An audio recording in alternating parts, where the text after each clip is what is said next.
రోజుకో పెగ్గు తాగితే ఆరోగ్యం బేషుగ్గా ఉంటుందని, మితంగా మద్యం పుచ్చుకోవడం అనేది గుండెకు చాలా మంచిదనే నమ్మకం మనలో చాలా మందిలో ఉంటుంది.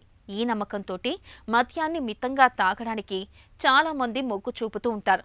నిజానికి మొదట్లో మితంగానే పుచ్చుకుంటున్న కాలం గడిచే కొద్దీ మోతాదులు పెరిగిపోతూ చివరికది వీడలేని వ్యసనంగా మారుతూ ఉంటుంది. అసలు పరిమితంగా మద్యం పుచ్చుకుంటే గుండెకు మంచిదనే నమ్మకంలో నిజమెంత? ఆసక్తికరమైన ఈ విషయం గురించి డాక్టర్ని అడిగి ఇప్పుడు తెలుసుకుందాం.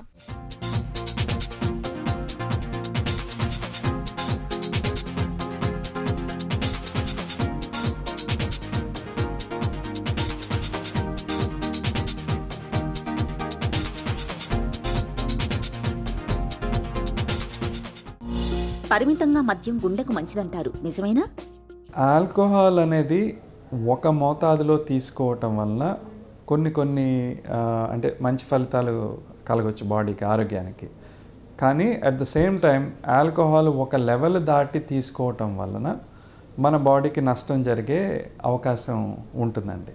ఆల్కహాల్ బాగా తక్కువ మోతాదులో తీసుకున్నప్పుడు ఏంటంటే మనకి బాడీలో కొలెస్ట్రాల్ లెవెల్స్ తగ్గటం, అంటే చెడు కొలెస్ట్రాల్ లెవెల్ తగ్గటం, మంచి కొలెస్ట్రాల్ లెవెల్ ఇంప్రూవ్ అవటం, బ్లడ్ ప్రెషర్ అనేది కొంచెం తగ్గటం, ఇటువంటివి జరగవచ్చు అనమాట.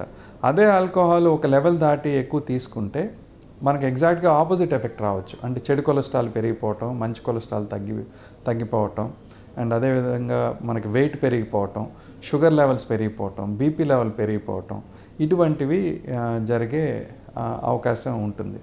సో ఏ లెవెల్ వరకు ఆల్కహాల్ పర్వాలేదు, ఏ మోతాదుని మించితే మనకి శరీరానికి నష్టం జరుగుతుంది అనేది చూస్తే ఆల్కహాల్ డిఫరెంట్ టైప్స్ ఉంటాయండి. అంటే విస్కీ, బ్రాందీ ఇలాంటివి ఒక రకం అయితే, వైన్ అనేది ఒక రకం, రెడ్ వైన్, వైట్ వైన్ ఇది ఒక రకం, లేదా బియర్ అనేది ఇంకొక రకం. సో వీటన్నిటిలో ఏంటంటే ఆల్కహాల్ కంటెంట్ అనేది మారుతూ ఉంటుంది. అంటే ఉదాహరణకి విస్కీ లాంటివి తీసుకుంటే ఆల్కహాల్ కంటెంట్ దాదాపు 40% ఉంటుంది. అదే వైన్ లాంటివి తీసుకుంటే ఆల్కహాల్ కంటెంట్ 14 నుండి 16% మధ్యలో ఉండొచ్చు. బియర్ లాంటివి తీసుకుంటే వాటిలో ఆల్కహాల్ కంటెంట్ ఇంకా తక్కువ ఉంటుంది, అరౌండ్ 7 to 8% రేంజ్లో ఉండొచ్చు అనమాట. సో వీటిని బట్టి మనకి ఆల్కహాల్ ఎంతవరకు మంచిదనేది చూస్తే జనరల్లీ వీటిని మన విస్కీ లాంటివి తీసుకుంటే ఆడవారిలో అయితే 45 ml వరకు, మగవారిలో అయితే 90 ml వరకు ఒక 24 గంటల్లో. ఆ లోపు తీసుకుంటే మనకి శరీరానికి ఎక్కువ నష్టం జరగకపోవచ్చు. కానీ ఆ లెవెల్ దాటి తీసుకుంటే మాత్రం మనకి బాడీకి నష్టం జరిగే అవకాశం ఉంటుందన్నమాట. ఆల్కహాల్ తీసుకోవడం, ఏదో చిన్న మోతాదులో తీసుకోవడం వలన వచ్చే ప్రయోజనాలు, మనం సరైన ఆహారము, సరైన ఎక్సర్సైజ్ చేయడం వల్ల దానికి ఇంకా 10 రెట్లు ఎక్కువ మనకి మంచి జరిగే అవకాశం ఉంటుంది. సో అందుకని ఆల్కహాల్ ఎవరైనా తీసుకోకపోవటమే మంచిది. వాళ్ళు ఒక లెవెల్ వరకు పర్వాలేదన్నారని డాక్టర్ గారు చెప్పేశారని మొదలు పెట్టడం అనేది అసలు కరెక్ట్ కాదు. ఎట్టి పరిస్థితుల్లోనూ వీలైనంత వరకు అవాయిడ్ చేయడమే బెటరు. అండ్ తీసుకున్న ఒక లిమిట్ లోపు తీసుకోవడం అనేది చాలా ఇంపార్టెంట్ అండి. మిగతా మద్యం మాటలా ఉన్న రెడ్ వైన్ గుండెకు మంచిదంటారు, నిజమేనా? సో ఆల్కహాల్స్ అనేవి ఇంతకుముందు మీకు చెప్పినట్లు అనేక రకాలు ఉండొచ్చు. ఇప్పుడు విస్కీ ఇలాంటివి, వైన్స్ గ్రూప్ ఒకటి ఉంటుంది, లేదా బియర్ లాంటివి ఉంటాయి. సో వైన్లో ప్రత్యేకంగా రెడ్ వైన్లో పాలిఫినాల్స్ అని ఉంటాయండి. వీటికి anti oxidant, anti inflammatory properties అనేవి ఉంటాయన్నమాట. సో వాటి వలన మనకి రక్తనాళాల్లో ఇన్ఫ్లమేషన్ తగ్గటం కానీ, బ్లాక్స్ ఏర్పడకుండా ఉండటానికి కానీ కొంతవరకు హెల్ప్ చేసే అవకాశం ఉంటుంది. ఇలా పాలిఫినాల్స్ కంటెంట్ మిగతా టైప్ ఆఫ్ ఆల్కహాల్స్లో తక్కువ ఉంటాయి. సో అందుకని ఒకవేళ ఆల్కహాల్ తీసుకునే వారిలో రెడ్ వైన్ అనేది మన మిగతా ఆల్కహాల్స్ కంటే కూడా బెటర్ అనమాట. గుండెపరంగా మనకి మోర్ మంచి జరుగుతుంది. ఆల్కహాల్ అలవాటుతో గుండెకు ఎలాంటి సమస్యలు పెరుగుతాయి?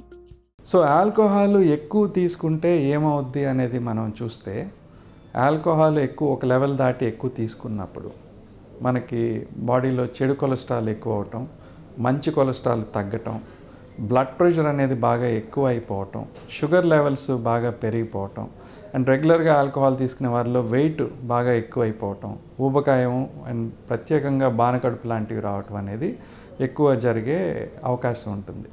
సో ఆల్కహాల్ వీటన్నిటి వలన ఏంటంటే ఇలాగ జరిగే దుష్ఫలితాల వలన గుండె రక్త సరఫరాలో పూడికలు ఏర్పడటం, తద్వారా హార్ట్ అటాక్స్ రావటం అనేది జరగవచ్చు. అదనే కాకుండా ఆల్కహాల్ సడన్గా ఎక్కువ తీసుకున్నప్పుడు సడన్గా హార్ట్ బీట్లో ఇర్రెగ్యులారిటీస్ అనేవి వచ్చే అవకాశం ఉంటుంది. అంటే ఏట్రియల్ ఫిబ్రిలేషన్ లేదా వెంట్రుకులర్ ఎరిథ్మియాస్ అనేది దారితీసి కొంతమందిలో సడన్గా బీపీ డౌన్ అయిపోవటం, ఇతర సమస్యలు రావటం అనేది జరగవచ్చు. అదేవిధంగా రెగ్యులర్గా ఆల్కహాల్ ఎక్కువ మోతాదులో తీసుకునే వారిలో గుండె కండరం అనేది వీక్ అయిపోయి గుండె ఎఫిషియన్సీ, గుండె సామర్థ్యం తగ్గిపోవటం అనేది జరగవచ్చు. దీన్ని ఆల్కహాలిక్ కార్డియోమయోపతి అంటాము. సో ఇలాగా గుండె వీక్ అయిపోయినప్పుడు మనకి హార్ట్ ఫెయిల్యూర్ రావటం, కొంతమందికి మరణానికి దారి తీయటం అనేది జరగవచ్చు అనమాట. బింజ్ డ్రింకింగ్తో గుండె కొట్టుకోవడంలో తేడాలు వస్తాయా? సో బింజ్ డ్రింకింగ్ అంటే సడన్గా ఎక్కువ మోతాదులో ఆల్కహాల్ తీసుకోవటం. అంటే మన బాడీ ఒక గంటలో ఇంత ఆల్కహాల్ని బయటికి పంపించేయగలదని అనుకుంటే ఆ లెవెల్కి మించి ఎక్కువగా ఆల్కహాల్ తీసుకోవటం వలన మనకి బాడీలో ఆల్కహాల్ లెవెల్స్ బాగా పెరిగిపోయి దానివల్ల సడన్గా హార్ట్ బీట్లో తేడా రావటం, అంటే ఎరిథ్మియాస్ అనేవి రావటం అనేది జరగవచ్చండి. వీటిలో కొన్నిసార్లు వెంట్రుకులర్ ఎరిథ్మియాస్ లాంటివి అంటే రావటం వల్ల ఒకసారి మనకి మరణానికి దారితీసే అవకాశం కూడా ఉంటుంది. సో అందుకని జనరల్గా ఇలా బింజ్ డ్రింకింగ్ కానీ ఆల్కహాల్ ఒక మోతాదు దాటి ఎక్కువ తీసుకోవటం కానీ చేయకుండా ఉండటం అనేది చాలా అవసరం.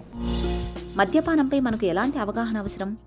ఆల్కహాల్ అలవాటు లేని వారు ఎట్టి పరిస్థితుల్లోనూ ఆల్కహాల్ని మొదలు పెట్టడం అనేది వద్దు. ఎందుకంటే ఆల్కహాల్ వలన 190% మంది అవసరమైన దానికంటే ఎక్కువ తీసుకోవటం, తద్వారా బాడీలో నష్టం జరగటం అనేది జరగవచ్చు. సో ఆల్కహాల్ అనేది తీసుకోకపోవటం అనేది మంచిది. ఒకవేళ ఆల్కహాల్ అలవాటు ఉన్న వారిలో ఒక మోతాదులో తీసుకోవటం, అంటే ఎక్కువ కాకుండా ఒక లిమిట్లో తీసుకోవటం వరకు పర్వాలేదు. ఆ లిమిట్ దాటి తీసుకుంటే మాత్రం మన శరీరానికి నష్టం జరిగే అవకాశం ఉంటుంది. ఈ నష్టం అనేది కేవలం గుండె మీదనే కాకుండా మన శరీరంలోని అన్ని అవయవాలు కూడా ఎఫెక్ట్ అయ్యే అవకాశం ఉంటుంది.